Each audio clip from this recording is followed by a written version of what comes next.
Okey, hai semua. Selamat kembali ke Taruka. So, pada video kali ini saya nak terangkan mengenai produk dan bagaimana nak menggunakannya. Okey. So, macam biasa, log masuk ke dalam akaun Taruka masing-masing dan pergi ke panel tepi ni dan klik produk. So, ini adalah papan pemuka untuk produk dan services. So, dekat sini boleh nampak saya dah pernah add services. So, dalam Taruka kita boleh gunakannya untuk tambah produk. Produk ni selalunya akan digunakan dalam post system ataupun services kita boleh gunakan juga. Dan bila kita dah add products ataupun services, kita boleh gunakannya di dalam feature yang lain seperti invoice, quotation,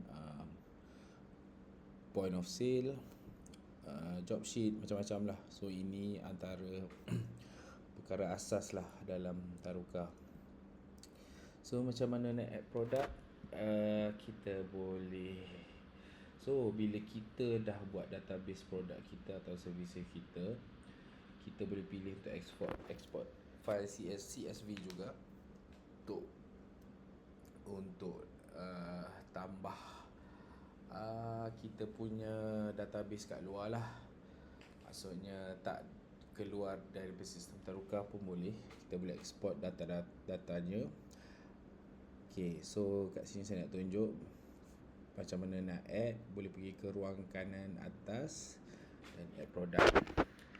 So dia selepas tekan tu dia akan tanya kita dua option lah.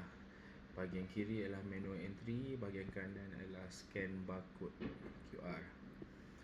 So scan barcode ni dia self explanatory. Kalau kita nak register produk menggunakan barcode ataupun QR, boleh tekan option kanan. Tapi saya nak tunjukkan di sini adalah manual entry. So dah tekan manual entry. Okey. So macam biasa kita akan isi maklumat lah. Maklumat pasal produk atau servis kita. So dekat sini, okay, saya nak bagi contoh services creative creation. Untuk ini selalunya creative creation ni servis berkenaan graphic designer lah, ataupun kita menawarkan servis untuk menghasilkan grafik. So SKU code ni kalau kita nak assign code terhadap produk atau servis kita, tapi mostly selalu SKU ni berkenaan produk lah, produk runcit especially. Okay, so saya biarkan je. Description service.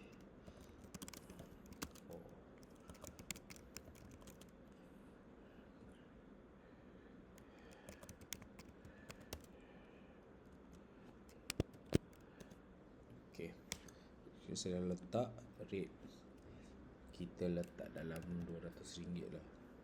So unit ni kita boleh pilih. Kalau servis tu menggunakan jam, kita boleh assign mengikut jam, hari, bulan, projek pun boleh. Satu projek, satu piece, kilogram dan lot. So saya akan selalunya kalau creative creation project lah. So untuk services kita boleh assign kategori dia, isi di belah kanan dia. So kita check dulu ada tak software maintenance, tak ada. So macam biasa kita buat general lah services. Okey, di bawah ni dia berkenaan post setting. Okey, post setting ni kalau tuan-tuan dan puan menggunakan Taruka untuk post, kat sinilah kita setnya. So kalau post kita boleh letak cost price ni. Ini selalunya akan digunakan untuk P&L, profit and loss punya kiraan, diskaun untuk produk itu. Commission ni kalau kita nak beri insentif kepada cashier ataupun jurujual dalam kedai. So setiap kali pelanggan membeli produk tersebut, dan kita boleh assign siap-siap siapa yang menjual produk itu, dan secara automatiknya kita boleh set berapa commission yang dia dapat untuk setiap produk yang dijual.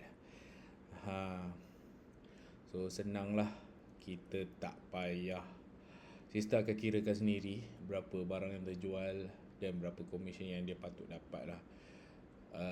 So kita tak lebih kepada ketelusan integriti pun boleh. Tak ada nak orang claim, yang pekerja claim jual 10, yang tengok produk tak jual 10. So macam tu lah. So lebih telus. So bawah ni ada barcode. Barcode ni macam biasa kita nak bina database semua, kita perlu masukkan dia punya information, gambar, dan juga ada QR code juga. Kalau nak gunakan QR code, barcode pun ada. Stock quantity ni lebih kepada post yang barang-barangan runcit. So macam saya tadi, creative creation ni bukannya ialah service, so dia tak perlukan stock tracking. Sebelah kanan dia allow cashier to edit price. Maksudnya kalau kita enable ni, cashier boleh mengubah harga waktu check out. Okey, ini nampak tak ada masalah, tapi kadang-kadang kita tak tahu manusia kan. So tapi jangan takut, kita ada beberapa level, kita panggil level of security lah. So cashier tak boleh sewenang-wenangnya ubah untuk suka hati dia. Dia boleh ubah, tapi dia perlukan permission atau authority lah. Setiap kali dia nak ubah tu, dia perlu acknowledgement daripada manager higher account yang kita dah assign. Maksudnya supervisor ke, kita assign authority tu kat supervisor. So supervisor boleh bagi kata akhir lah untuk harga tu berubah pun boleh. Ataupun kita nak buat untuk booking. Ini macam contoh,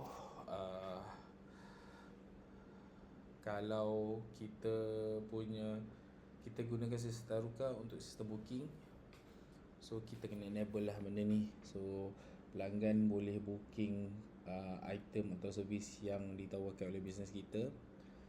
So kita boleh enable ini.